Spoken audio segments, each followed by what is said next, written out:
Hello everyone, welcome back to another video. Bonjour, ça va? We are currently in Switzerland. I'm Katie and this is James. Hi. We are online running coaches. We're currently travelling the world and at the moment we are in Switzerland. It's an important week this week, and why is that, James? Because it's chicken for dinner every night. No, it's the London Marathon results week. It is, so the ballot results are out this week on Thursday the 6th of July. I think that's the right date. Allegedly. Hopefully they send them out on Thursday the 6th of July. And we basically wanted to put a video together. Maybe you've got a charity spot or you've got a ballot place and you're wondering, what do I do next? So today we're going to take you on a run and give you our top tips on what you should do if you've got a place. The Run Hub's got you covered. So we're going to start with point number one. That's a good place to start. Number one is establishing a routine and creating good habits. So with marathon training, it takes up a lot of time and you've got to commit a lot to it. But if you create the routines now, so if you're regularly training, then by the time, you don't have to be doing lots of training at this stage. You don't have to be, doing all these super long runs, but just building that good foundation so that when it does come around to picking up the training, then you're ready to go and you've got a set established routine. You've been used to going to the gym and out running, doing cross training, doing all your stretching. So yeah, that's it. Point number one, establishing some very good habits.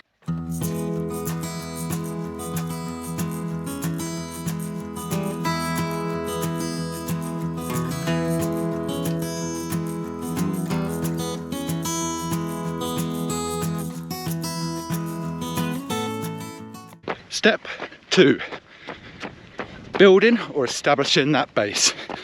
Unfortunately, base is not the buttery biscuit variety. We're talking about aerobic base. This works hand in hand with step 1, routine. Basically, by building a base, it's doing the easy work and establishing a healthy cardiovascular system which will help you take on the aerobic endurance event that is the marathon. Okay, point 3, cross training. So it kind of fits quite nicely in with the habit building and base building in points 1 and 2. But rather than having to do lots of running at this stage, we can add in cross training. So things like swimming, biking, rowing, cross training, the elliptical, just to obviously build those good habits, build the base, but also not build that running load as well, because we've got to make it sustainable between now and spring of 2024. So sign up to a gym, or even if it's a low cost option, once or twice a week, do some cross training to supplement your running. It's also going to help prevent injury too. Slight interlude. This is the race we're doing in 10 days time, Tour de Alpage. Point 4, you've heard it before, strength work. It's what we stand for at the Running Hub, stronger, fitter, faster. All that aside, it's a good time now to establish the strength work, to be able to build upon your training later down the months and help you be resilient to injuries. You won't want to be doing loads of strength work in your peak mileage, so build the structure, build the foundation and get strong now.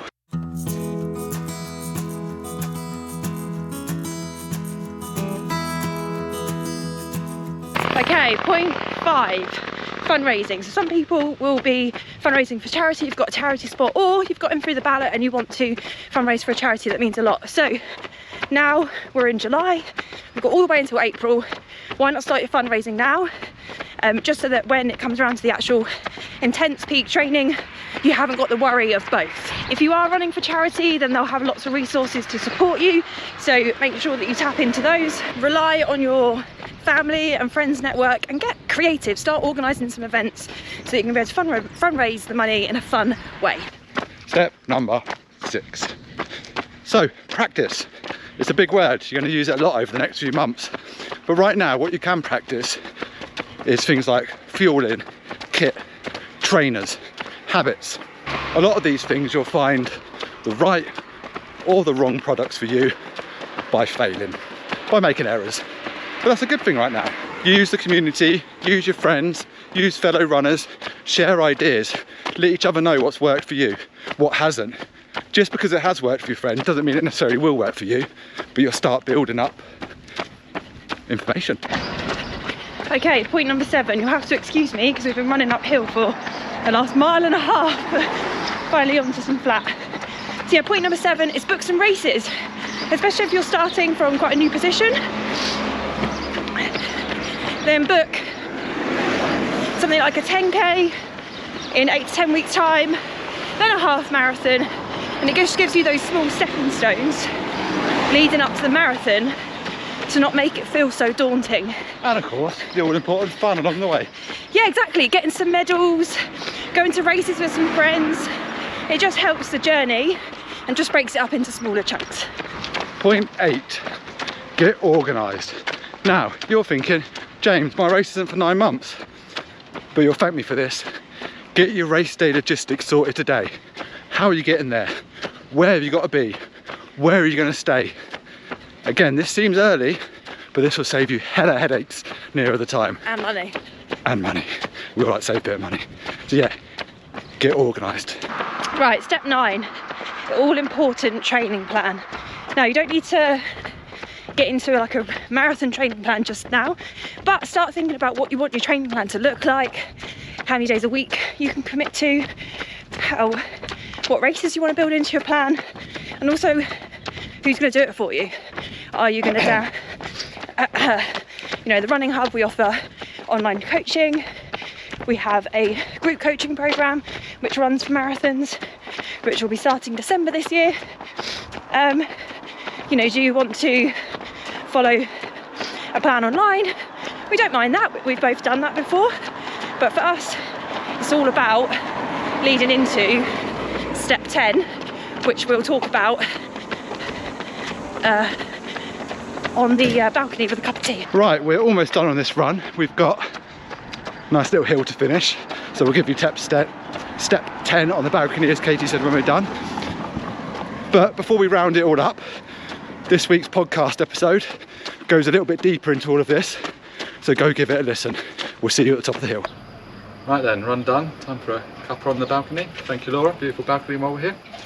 Just over 7 hilly, lumpy miles today. Enjoy that, Katie? Yeah, just about. Good. So, step 10, we've saved the best one till last. Now this one really eclipses them all.